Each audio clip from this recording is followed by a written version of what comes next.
Professional Development Series. Today we have Jennifer Gansler. She advises all students at RCS, at Romance and Classical Studies, so if you have a question, you know where to find her. But today we have a talk about putting languages to work, and she's going to talk about study abroad, and I think especially in the healthcare section. That's right. Sector. So please, Jennifer, I will take off. Okay, lift off. So, so as you said, I'm Jennifer Gansler. So I work as an advisor at Romance and Classical Studies. My background, a little bit of my background, so I do have a master's in teaching Spanish. And I taught for a long time until I came to MSU, and then I don't teach quite as much as I used to here, but I've also had extensive experience in study abroad.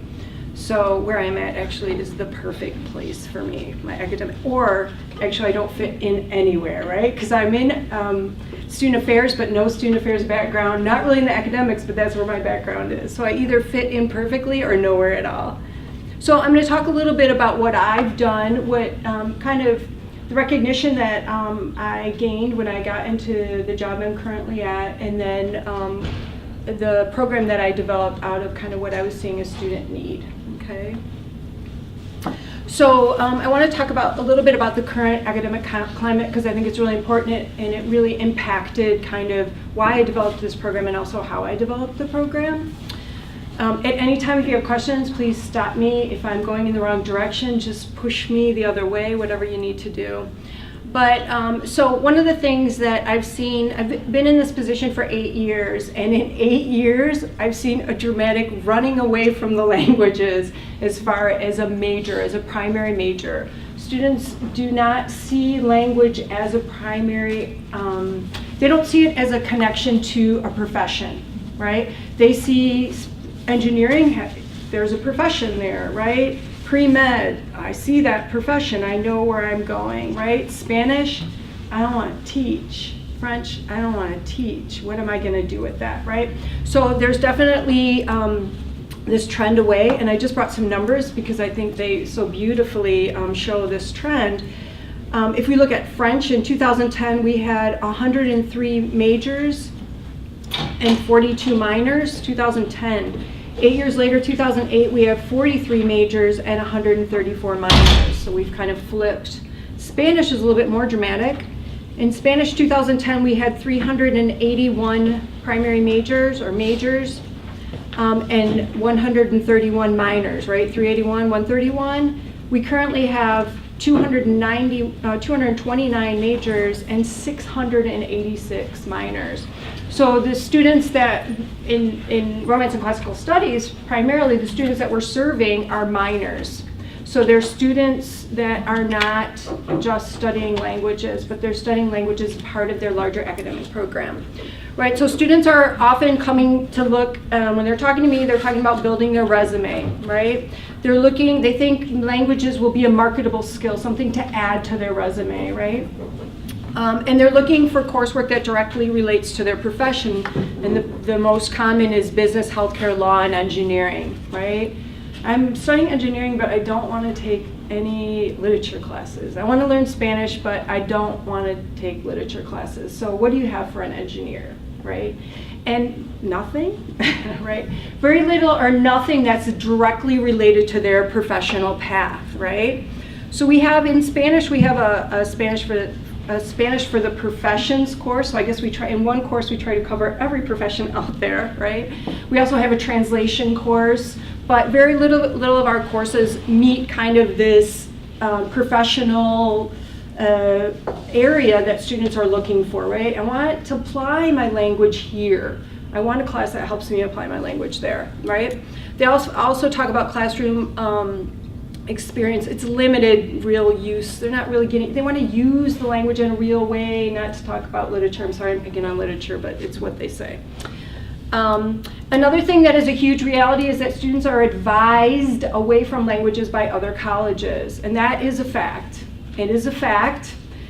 People tell me that it's just individual advisors, but it is not. It is a trend, and advisors get messaging about what they need to be telling their students, and that's the messaging they're passing on to their students. Sometimes it's because they're high credit majors, like engineering, it's a huge high credit major. So to even add a minor in another language can be an additional burden to the student.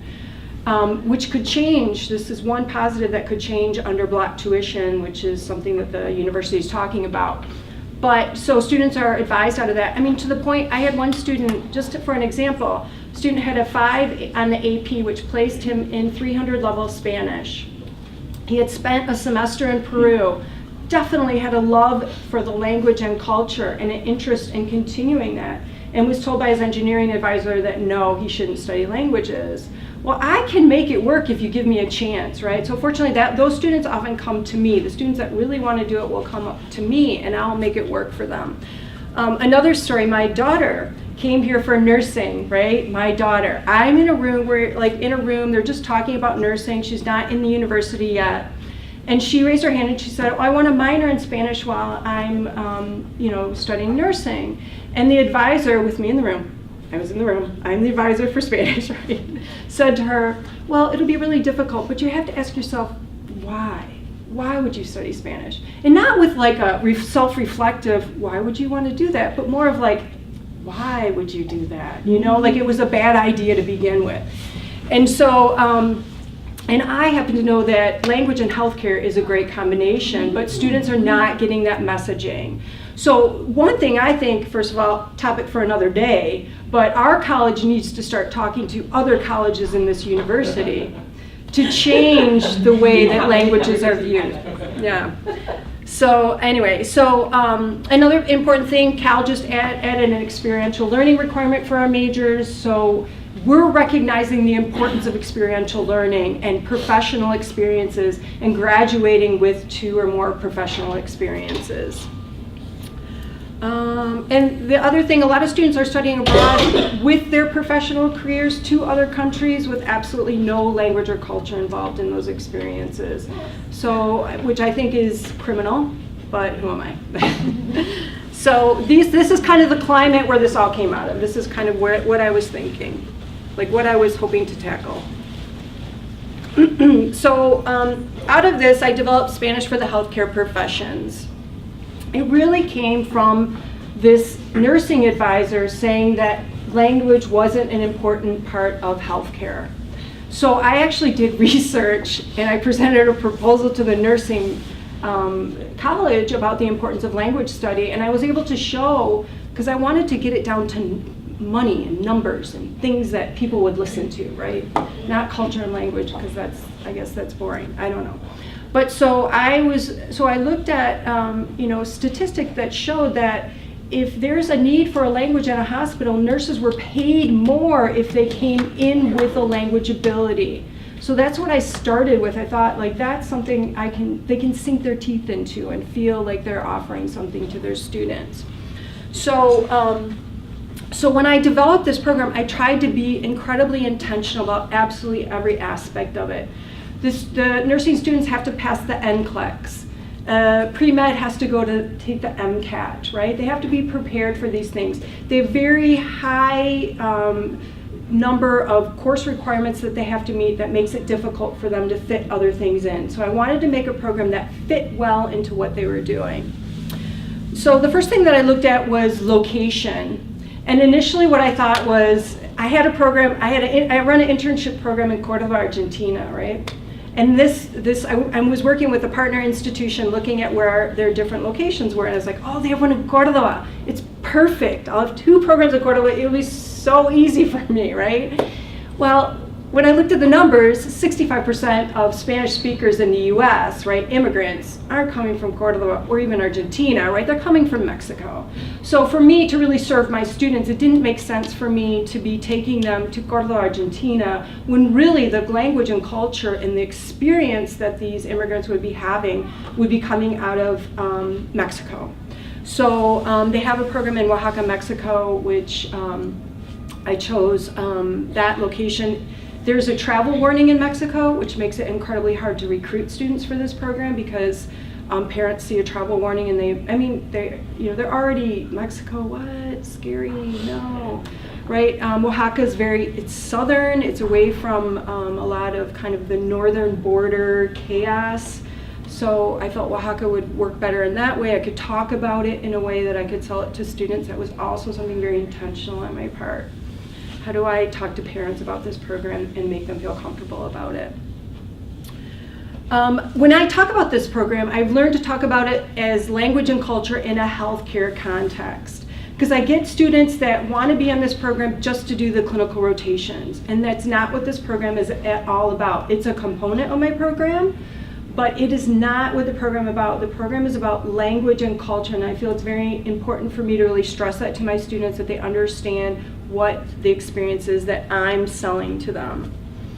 It's 6 weeks, and intentional. It fits into either first summer session or second summer session. So if a student wants to take an MCAT first summer section, do the program second, it'll work well. If they need to take classes on campus first or second, we can work around that. So intentionally, 6-week program. It's 6 credits of Spanish. Any of those credits can be applied to the major or the minor. I wanted to make it as practical as I could. So they're applied to the major or the minor.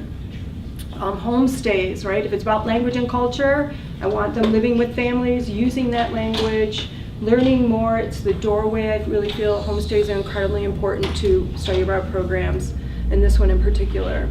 So the way the program is designed, students do clinical, so there's a residing physician for this program. So there's a physician in Oaxaca who oversees the program with me. And so in the mornings from 8 a.m. till 12, they're in clinical rotations in the hospitals or in a clinic, like a smaller healthcare clinic, which I like both of those experiences because they're very different. They'll be in, kind of in a hospital that's really high-paced, seeing all this emergency, and then the clinics where everything's a little bit slower, looking at, the same kinds of problems over and over again. Students were responsible for getting to, definitely give them on-site orientation, we let them know where things are, but they're responsible for getting themselves from their homestay to the clinic. And again, intentional. You have to use your skills to make this happen. We're not going to do it for you. Right, so we put them in groups so they can travel in groups if they, so that no one feels unsafe, but they have to get themselves to the clinicals. In the evening, 3 evenings a week, they take Spanish language courses. So that's where one of the courses comes from. So they're actually doing coursework. A lot of it is, there's testing, they're kind of leveled off, put in different levels. There's a focus on healthcare. Students can bring issues into the classroom, but it's really tackling some of the issues that we're finding with their language. And then there's also a weekly physician's lecture. So we do local topics. So one of the ones that we do is like traditional medicine that's really students find really interesting. So like traditional medicine, women's health, the overall healthcare scene in Mexico, what that looks like, what some of their primary problems are. Another big one is tropical diseases. So we do Zika, chikungunya, malaria, dengue. We look at those kinds of things. So they have those lectures weekly, and one thing that I do is I provide them with a reading prior to the lecture so that they're prepared with some of the vocabulary and context to what they hear, because everything we do is in the target language, and so it can be a little overwhelming, particularly with the lectures that they receive. And then we also have an activity that's related to that particular topic. So with the traditional medicine, we actually did a limpia, which was very interesting for a lot of students. We had to do a lot of pre and post conversation about what was happening and what it all meant and how it fits in with the culture. We did like a public health event where we went around to homes to help them get rid of standing water that helps prevent malaria and dengue. So we do different activities related to the things that we're doing in class as well. Are there any questions? Doing a lot of talking. And then the second class is this 491 course, which is where I really try to get into the meat of the professional application of the experience that they're having, and also to make the experience.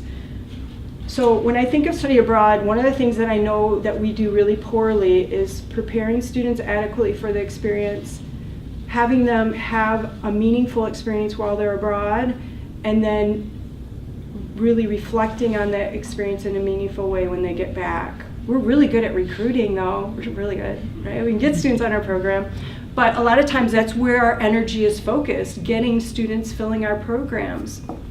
So with my program, because of its healthcare and because of the setting of those clinicals, I thought it was really important to have a really substantial pre-departure component to my program. And really intentional. And another thing I was finding, even programs that aren't, don't have this healthcare component, students aren't always thinking, they think, or maybe it's us, maybe we think, if we just put them in the environment, they will use the language and learning will happen. And for some students that does occur, but for a lot of students it doesn't. So how can we really make sure that learning is happening? So in the pre-departure, I do something called the packing exercise. I call it the packing exercise, and this is totally intentional, and students hate this because they're pretty sure they're going to get a list of what to bring, right? And that's not my intention at all. It's getting you ready for the experience. So we talk about why you want to go on this program, which some of them have put very little thought into. It's shocking, right? So why you want to go, why this particular program, right? What are the strengths that you'll be bringing to this program? Like, what do you think is good? You're going to be able to really bring. Do you travel a lot? Do you feel comfortable traveling? Is that what you're bringing to this program? Are you someone who meets people easily? Like, what are the strengths to what you're bringing to this program? And then what do you think will be challenges for you on this program as well, right? Being away from home for 6 weeks for a lot of students is a scary proposition, right? So what are the strengths that you're bringing and what are the challenges that we're going to face? And then I really have them set goals. What are your goals for this program? And I know it sounds really obvious, right? But what are your goals for this program? And then when we have goals, the next thing I want to do is, all right, so what are the opportunities that are going to rise for you to reach those goals when you're abroad? Because a lot of times students don't recognize these things as opportunities. So, for example, everybody wants to improve their language skills. So if you're hanging out with your friends the whole time speaking English, is that providing you an opportunity to improve your language skills? And are there things that you could be doing a little differently that would really allow you the opportunity to improve your language skills? So I'll ask them, what do you imagine will be your opportunities? So they'll talk about, if I'm living with a family, really establishing a relationship with my family and speaking with my family as often as possible. And we'll go in more into depth, like how can you do that? If you're nervous, what do you do? What does that look like, right? And so we develop a list of opportunities. And one thing I found very helpful is having students connect with possible social connections from the US to where they're going. And I use myself as an example because I'm a runner. I run, right? Everywhere I go, I'm always looking for a race or people I can run with, right? Because I hate nothing more than running alone. So I'm always like, I in Oaxaca, I know I got the Facebook groups, right? I know how to connect with runners in Oaxaca from the United States. So I talk to students, like, what are the things that you do in your free time? Is religion important to you? Is church something important to you? Well, can you find a church in Oaxaca that would provide you the opportunity to do that? Do you play an instrument? Do you play sports? What are the ways that you could connect with the local community? So that before students even hit the ground, they're already thinking about this, because 6 weeks is 6 weeks, right? 8 weeks is 8 weeks, a semester. It's before you know it, it's gone, and you've missed these opportunities. So that's the way when we're talking about kind of preparing them for this experience, that's one of the ways I try to do that. The other thing is, while we're on site, I do a lot of reflection. One is they keep journals or blogs for me, and I require that those be turned in weekly because it helps me see what's going on in the heads of my students. I can find a lot of cultural, like, well, let's talk about this. It seems like this is an area of confusion. Or if I'm concerned about a student, it's a really great way for me to be able to recognize, are you okay? There seems to be something going on. I catch a lot with those. So I read them weekly. And we do something called the park reflections, what I'm going to talk a little bit more about. And this is where I really am intentional about connecting what you're doing to professional skills. So park is problem, action, result, and knowledge. And that's the activity that we're going to do. And I'll talk more about that. But that's another way I have my students reflecting on the experience while they're abroad. And then when they get back, we offer life after study abroad or re-entry events that I really encourage, force, drag students to as often as I possibly can. I'm actually doing one tonight, so we'll see. But so this is kind of what I do with that 491 course. Any questions about that? I have a question. So the blogs, what exactly are they writing? Anything. They're just reflections. I don't prompt them at all for their blogs or their journals. I do prompt them for the park reflections, but for their blogs, I just want to just tell me what's going on. It can be whatever you want, just reflecting on the day that you... I mean, how do you detect like there's a problem? That's what I'm trying to see. So yeah, I mean, just by reading them, a lot of times I'll see like, a lot of times they'll write about something that happened in the hospital that upset them. You know, I mean, we're in a hospital, you know, it can be pretty intense. So that will allow us to talk about that experience. If I think there's like a misunderstanding, we might talk about it as a group and see if we can pull out like what's really happening here, what are we missing here? Is there something cultural that maybe we're not understanding? But it may be, like I had students that saw someone pass away and it was very upsetting to them, so I was able to just meet with each individual student and then talk about, you know, I understand you experienced this in the hospital, you know, can we talk more about it? Is there additional ways that I can support you? So they share. I mean, I've never felt that I wasn't getting anything good from them. So park. So this is the activity that I was hoping to do with you today. So this is problem, right? A problem or need that occurs, the action you took in that, the results that you achieved, what happened after you took the action, and then what were the knowledge and skills that you gained. And I relate this all back to professional skills. So I give them information about what are professional competencies, what do employers say they want, the skills that they want their employees to have. I'm gonna just pass those around. Yep.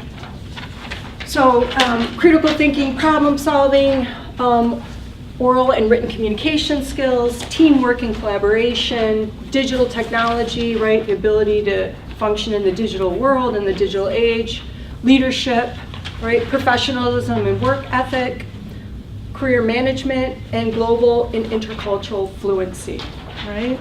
So we go into more depth about what each of these mean prior to doing the activity, and then I will provide them a prompt to think about, going back to this part activity, what is a problem that you've had?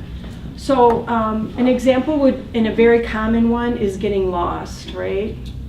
Which is pretty hilarious because most of them call their parents the first time they get lost.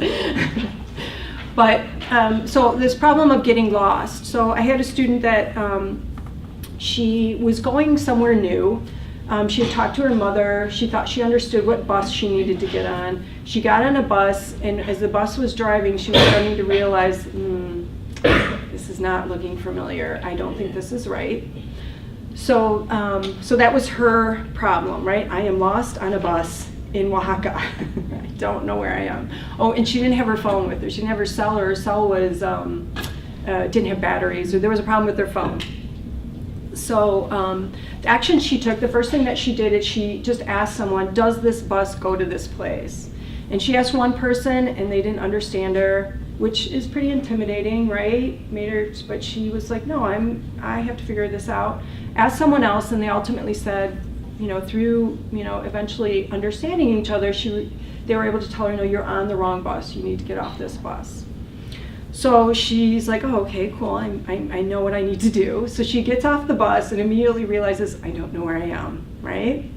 So she decides, okay, so what were we told about, in our on-site orientation, what did they tell us about how this city is laid out, right? And she knew the mountain. If I can just find the mountain, I can figure out where I am in the city, right? The mountain's on this side of the city, right? If I'm too far this side, it means I need to go back that way, I need to go closer, right? Use the mountain as a way to kind of figure out where she is. So she did that, and she was able to start getting to somewhere familiar, and she eventually ended up being somewhere very familiar went to the school where students get classes, was able to go to the school, ask them, I got lost, I'm really not sure where I need to go, I have this event, can you please help me figure out what buses I can take to get there? She was able to end up at this event, right? She made it. So the student will present problem, action, result, and then present that to the other students who will then, we think about, okay, what was the knowledge that she gained? So what were the skills that she gained from this experience, right? So all of you as experts, right? What skills was she using, or did she gain or develop from this experience? If she were to talk about this experience as a challenge that she was able to overcome, what were the skills that she was using? Yeah. I think the mountain thing was critical thinking. Yeah, very good. Right. Great example of critical thinking skills, right? I have a problem. How do I resolve this problem? First of all, there's the mountain, right? Where am I in relationship to the mountain? Where do I need to be? Yeah. And he should make communication skill. Right, definitely, right? She had to figure out a way to communicate, right? And she even had difficulty communicating, but was be able to work through that communication to ultimately resolve this problem. Anything else?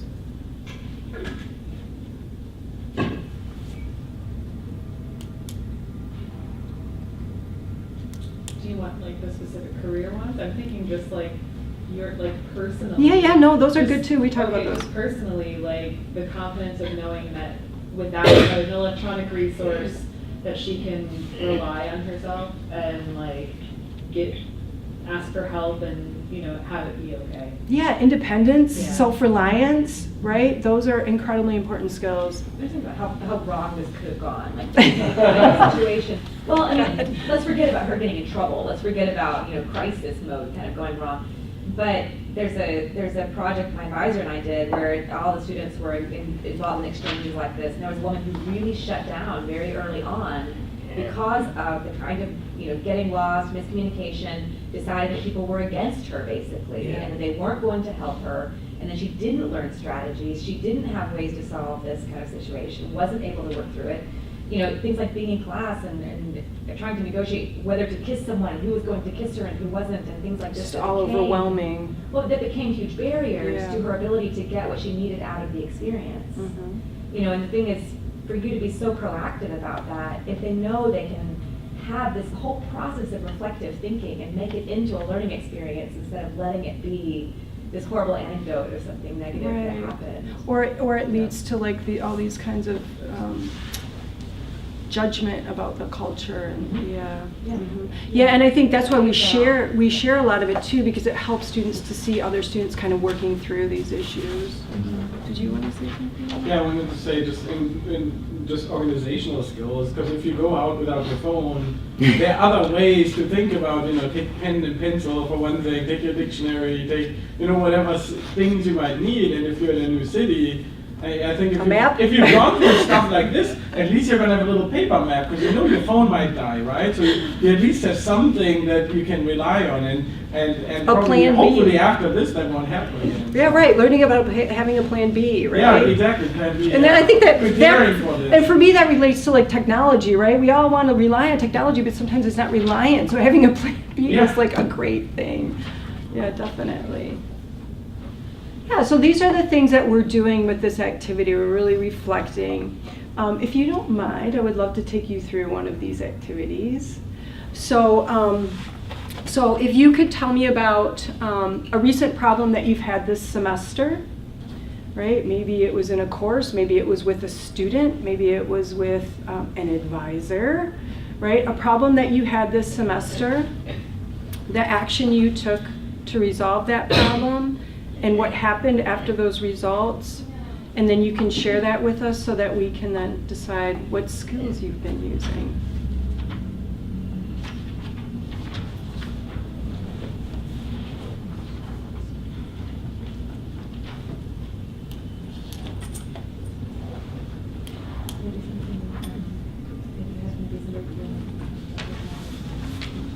Maybe car trouble. Had a lot of car trouble this semester. Serious critical thinking skills lately. am I gonna get my kid when I don't have a car? Anyone got one they want to share? Well, that's, I guess, a little bit simple. So she just reminded me of, so I work with instructors across the Big Ten Academic Alliance, and so problem that arose was somebody, basically not remembering all the resources that we gave to them and saying, oh, hey, could you create this document that I actually created in July? You mean the one I already gave you? Yes. And so just, the action taking was basically, reminding them of the structure of how we set up different things and remembering, I guess this is kind of out of order. So they were like, oh yes, I remember that document now, and like the different resources that are there. And I think for me, just remembering to be very clear and direct when I'm reminding them about things, or maybe touching base a little bit more frequently, so something doesn't sit for several months untouched, and yeah, just being a little bit more clear about the expectations of the group. You brought out already some of those professional or skills, but what else are those skills? What other skills was she working with there?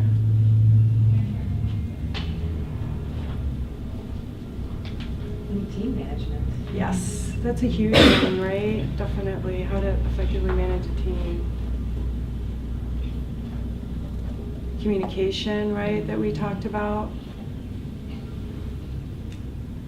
What else? Because you didn't scream or yell, right? You nicely. The email was nice. It was frustrating at the moment, but the email I responded to was nice. Right. So this is something that's happening at my church, that we've been having discussions about racism. But one thing that the moderator for that did that I thought was really effective is that she said, you need to learn to self-soothe. So when you're in an environment and things are going to come up that are going to be uncomfortable, and you're not going to like the conversation, somebody might say something that offends you, you're going to be in a difficult, you're going to have emotions that get in the way of all this cognitive stuff that needs to happen, social stuff needs to happen. And at that point, you need to be able to manage that emotional response and do something healthy and productive with it, as opposed to letting it take over. Yeah, I would call that professionalism, right?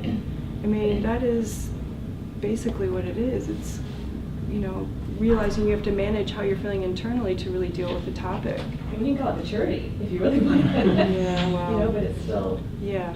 But if we're looking at, what the idea is, I'm going to talk about this in the future slide, but one of the things that we're seeing is that employers don't value a study abroad experience, really, unless there's some specific connection to the job that they're doing that's international. They don't see it like an internship, they don't see a value of it.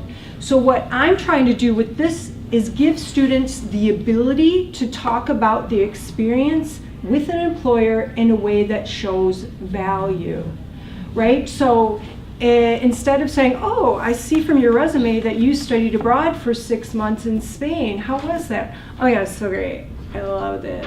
Best experience of my life. Oh yeah, fun.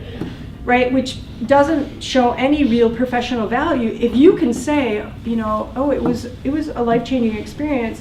I feel like I learned to communicate with people from other cultures in a way I had never really had the opportunity to do before. There were a lot of incidents where I had to manage unfamiliar situations, and I really learned how to critically think and problem solve in a way that was more effective.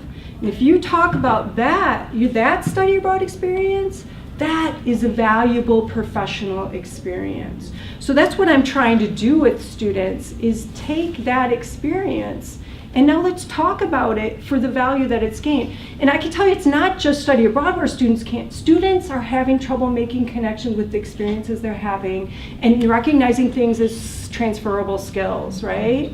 So I'll have a student, I'll come in and I'll say, what have you been doing? What are you doing out there? What's going on, right? Oh, I'm just working in the cafeteria. Oh, are you just working in the cafeteria? Let's talk about that. Let's unpack that, right? I tell my students never to use the word just. It just grates on me. No, you're doing something there. Let's talk about what you're actually doing. And a lot of times I'll find out, oh, now he's managing a group of people below him, right? So you're not just working in the cafeteria, right? If there is such a thing. you're managing a group of people below you. That's a huge skill that will serve you well, and you need to learn to talk about that. And so that's what this experience with this whole PARC method is. This comes right out of career services.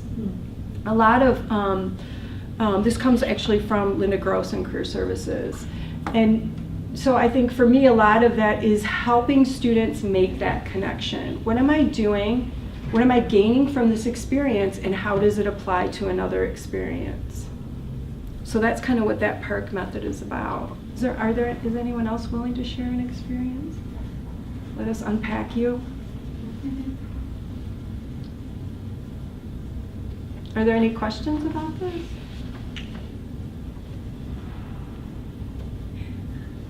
Does it the problem of the language? It means the PARC, P-A-R-K, is the, I think it will be beyond the language. Beyond the language? Yes, just such as I'm a visiting scholar in VIPP, come here for improving my English. Mhm. So that's my goal. And such as you say, the PARC problem and the need, and I need to improve my English. So this is my goals. And how the actions I would take, I would, would make a lot of exercise to improve my English. And the result and the achieve, that is depends on the situation. The situation, the MSU and the VIPP support us to improve our English. Mm-hmm. And then the knowledge and the skill game in the different semester. So it would be sometimes some lectures or some classes will be helpful for me, but I can't separate the PARK. It's The word different park? from- yes, park. Yes. Which means different things as well, right? Park your Yes. car or let's go play in the park. Yeah.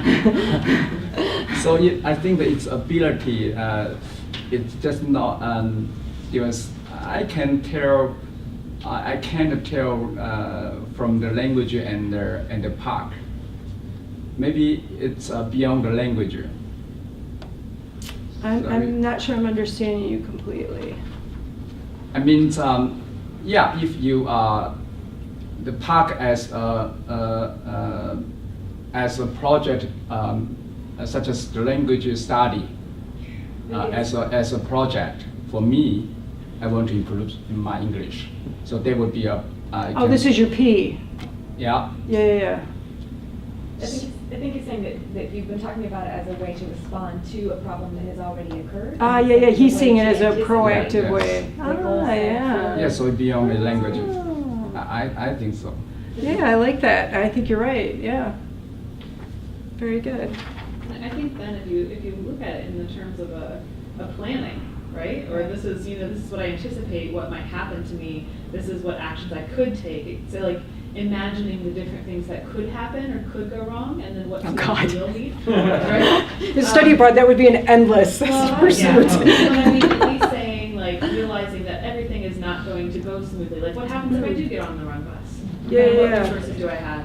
No, And you're- so like thinking about that there, and then I think it's perfect as a reflection method, but it also could be used as a planning too. Yeah. I think every single story that you then turn into a narrative like you just gave us becomes an opportunity for the student to imagine themselves in that environment. So those stories are very powerful when you work with them in the class, but then you don't have those stories until you've done the study abroad for the first time, right? Right.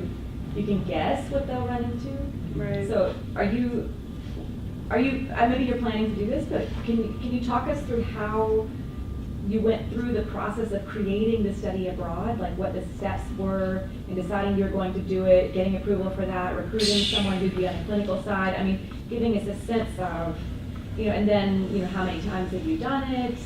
How Okay. was the first time you did it compared to now? Okay. So, Just a little, everything in about 5 minutes. So as I said, the initial inspiration was the fact that this nursing person said no. Like, sure, no, right?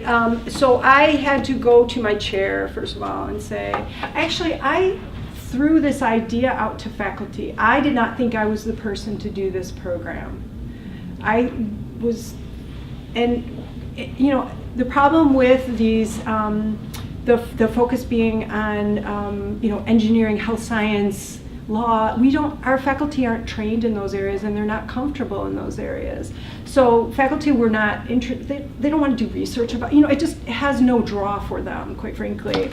So I went to my chair and I said, hey, I'm thinking about doing this, would you support this? He said yes. I went to the Office of Study Abroad, applied for money to do a site visit, and went to a site visit to see, is this really something that I can do? And then I've researched different organizations that were already doing these things and who they were working with, and I you know, met with different provider organizations, they're called, or partner organizations, until I found one that I felt really was offering the kind of experience that I wanted my students to have. What else did you want to know? What else from there? How many years have you been doing it? Okay, so I've done it twice so far. The first year I ran this program, there was a healthcare strike. It started like, they kept saying, oh, it'll be over by the time you get here, and it wasn't. So we went into Oaxaca and had no access to like healthcare. But it was great. For me, I thought it was great. Students were, and this is where I changed radically the way I talked about the program, because I was told by a parent and a couple students that they did not spend money, because we found what I felt were reasonable alternative experiences. They went to a medical school and experienced the day for a med student. They went on a public health campaign where we went into schools to talk about different things. So they did medical things, but they paid money to be in to do clinical rotations. So I thought it was a valuable cultural learning experience. I think some students didn't really understand it that way, but that's how I felt about it, and that's how I explained it, and I didn't apologize for it. But so the first year there was a healthcare strike, so I learned a lot that first year. I mean, you always learn a lot the first year being on the ground and running the program. I've run it a second time. It's running again this year, but I'm not going to lead it. Someone else is leading it. So I found someone else. I found an instructor. Yeah. So if we start this with another part exercise, so one thing that you've mentioned, and I agree totally with that, is that not enough language learning opportunities that our students are really interested in, that they need. There's a certain lack of language learning opportunities that are specific to some students' needs, and so they don't take the language at all, right? So one action that you took was, create the study abroad opportunity. What are other actions that we can take? Because we're having a lot of discussions in CeLTA here about that. There's a huge lack, and you already, I don't even want to go why that necessarily is, but what steps can we take to fill that gap, to fulfill those needs? And maybe for everybody, what we can do. And this is a great example, but if someone says, well, I'm taking French, what's in it for me now, right? So what other ways can we go, maybe fill that, gap in small and big ways? I do think Study Abroad provides like ample opportunity to fill a lot of these spaces. Particularly, we've got the experiential component in my department, we've got it in arts and letters. Students have to be doing something. There's also money now for study abroad, study aways in my department and in Cal. So there's money attached to it as well. Study abroad's we could do this with French, maybe not healthcare, maybe that French, it's something else that we need to focus on. I think we first need to find out what does the student need in those different languages, because I think students from different areas are focusing on different languages. So that would be the first thing. Also in Spanish, we're looking at developing an engineering program where they would take some courses in engineering in English and other courses in Spanish, like Spanish language courses. So combining things, working across colleges, I think would be really helpful to develop some of these programs, because we have to make sure we're meeting the needs of, like, what is the need of an engineering student? What is the need of a student that wants to be a lawyer, is looking at that focus. They have different needs. I think the first thing is not to assume that everyone needs the same thing or every language should be doing the same thing. And plus the international faculty, who are first language speakers of those languages, that might be interested in those kinds of collaboration and recommendation. It's not like they need to go do the needs analysis to find out what language to teach. I mean, that's their area. Yeah. I was just talking this morning to someone who works in arts and letters, but also works in agriculture and forestry.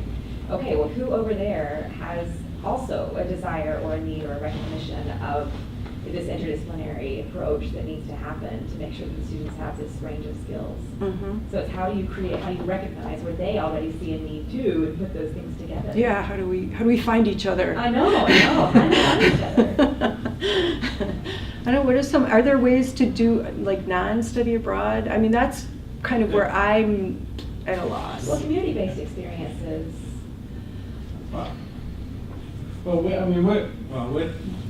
have some ideas. They may be a little too early to go public with, but there are certainly ways. I mean, you mentioned this before people go, while they're there, and after, and those are key components, right? And I mean, you just mentioned some of those programs. I know several programs here, probably the majority of programs, they go to another country, they don't do any language. Not before, not during, not after. They only do a certain content, right? And that's an opportunity missed, obviously, right? And it's almost just unnatural. I mean, if you go to another country where you don't speak English, wouldn't you want to at least somehow? And so why is this not even? And so part of that is because people aren't talking to each other, right? I mean, that's a huge. Well, I think it's about value too, what you value. I think it does come down to that. And what I think some people would tell you there's no reason to have a language component in their program. And I think that goes both ways, and that actually comes out of the languages too. That doesn't always come from the other side, because people are like, well, then they're moving in a different direction that I don't want to move into. Yeah, that maybe as well. Yeah. Jennifer, so I have another question. Like you have Spanish for healthcare. What are a couple other like Spanish for blank would you fill? Yeah, so we do have internship programs, and they're in multiple countries. We have in Paris, we have one in Shanghai, Argentina, Madrid. I mean, there are tons. And those not all have a language component though, believe it or not. And I have to tell students, if you want to use the language, make sure on your application for those internships, you're saying you want a position where you're going to use that foreign, the target language. But there's internship opportunities, what else? That are professionally focused. I wanted to know, like, what other areas would you ideally do I see as needs? Yeah. So engineering, I think, definitely. I mean, engineering, engineers. I mean, I think engineering could use communication and skills in many ways. Many engineers could really use some serious communication skills. And language and culture, I think. But, I mean, there's Fiat, that's Italy, right? Italian language and engineering. We've got all the big three here. I have people that contact me all the time. Oh, I need I'm looking for someone to do supply chain that speaks Spanish because we're dealing with our suppliers in Mexico. Do you have someone like that for me? So, I mean, I feel like there's there's hospitality and business doesn't even have a freaking language requirement, which I just can't even fathom, right? I mean, I just think there's so many areas that where there definitely language could be a benefit. I mean, talking about animal science, if you're working in agriculture, right? Agriculture, if you're working in agriculture, a lot of that is a migrant population. You're dealing with Spanish language. I mean, there are just so many. People ask me, like, well, what are the important areas? I'm like, all of them. Are you approached by students or faculty? What? Are you approached with these questions by students? A lot of times by parents, that particular question. Students recognize the need. I feel like students recognize the need. They're not getting the need filled. They recognize, like, this would be an important skill for me to have, but I don't, I don't know how to say this without, I in no way mean this as like a negative for anyone, but students don't just want literature. They don't see the relevance of it. And I talk a lot about how important literature is with students, and I'm willing to have that conversation with them. But I do understand that they want to be able to apply this language. They're using this, they want this language as a skill to be applicable to something. And I understand, like, no matter what you're doing, you know, all those things can come into play, but they do want to be able to use those skills in specific situations as well. Does that answer your question? Yeah, yeah, my mind is just going through all the areas that you mentioned. So Yeah. agriculture, animal science. Oh, there's engineering, so many, I mean, that's stuff. just those ones that, you know, there's Yeah. so many. Yeah. If they want to work in NGOs, if they want to work in international Yeah. journalism, if they want to. Yeah. I mean, even the reverse is true, like you get a contingent from X country coming, and if you're a speaker of that language, you are able to facilitate that as well. I mean, it's Mhm. not just you're going out to another country to That's right. own your skills, so. Yep. Well, let's not even talk about the skills that you gain just from learning any language. I mean, the kinds of, you know, the cognitive benefits of being able to, you know, manage miscommunication better and to cross all kinds of cultural boundaries better, and if they're taught in a way that allows that to develop. Yeah. If you're learning, you know, straight up traditional grammar, you're not going to develop those skills, but most ways that we teach language now are much more Yep. geared toward developing a skill set that improves communication even beyond that particular language. Yeah, just seeing the world from a different perspective, I think, is essential. You know, to be able to, and I talk to students about that. You know, language. If you're learning language and culture, you're learning someone else's perspective, and that serves you if you're dealing with someone who grew up in Nebraska and you grew up in Michigan and have, you know, view things differently. You know, learning that there's not one right way to do something is pretty eye-opening. So some of the challenges, so uncontrollable variables on study abroad, right? So the healthcare strike was a little rough. Use of target language, no matter how much we try to prepare, I still feel like the use of the target language on a study abroad program is a challenge. Particularly on larger programs where you have a lot of MSU students.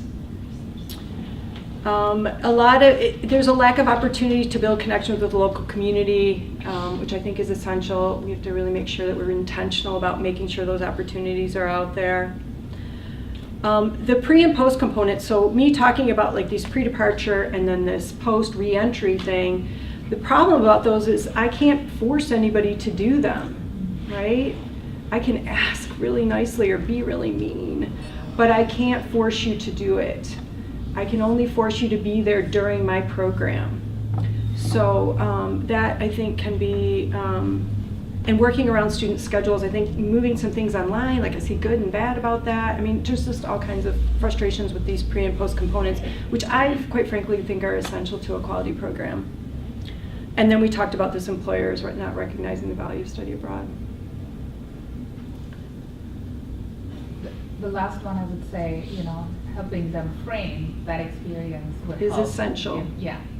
Yep. So just saying that you went on such and such program to this country would not, just that would not help. Yeah, and I talk a lot about if you're going to put it on your resume, you better be ready to talk about it in, Right. you know, in a way that shows value. All right, that's all I got. Thank you. Thank you very much. So we still have kind of evaluation slip. If you have new ideas for PD events, please write those on that slip. And if you haven't signed up yet, there is a sign-up paper at the beginning of the Azure itself there. Thank you very much, Jennifer. Thank you very much. Did I live up to David Bowie?